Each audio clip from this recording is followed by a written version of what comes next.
Hello, and welcome everyone to a new video. In today's video, I will show you how to make a file available offline in Google Drive.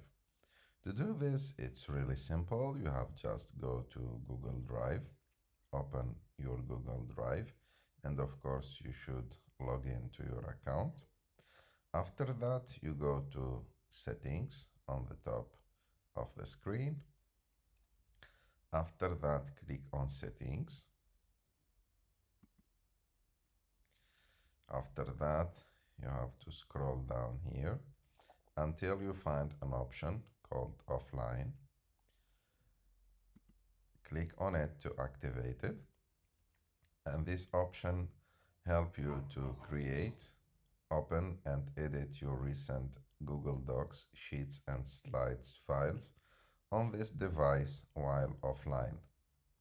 So, of course, this option is not recommended on public or shared computers. We have just to wait a little bit until Google Drive complete setting up the offline access. And of course, we should go back and try to refresh the page. And after that, when it's activated, we go to the document that we want it to be available offline. We click on the three dots next to it.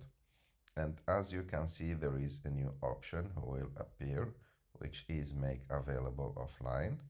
You have just to click on it and just wait for a few seconds, and that file will be available offline, so you can edit it, you can do anything you want with that file offline. I hope that you like this video. If you like this video, don't forget to subscribe to our channel, to like this video, and see you in the next one.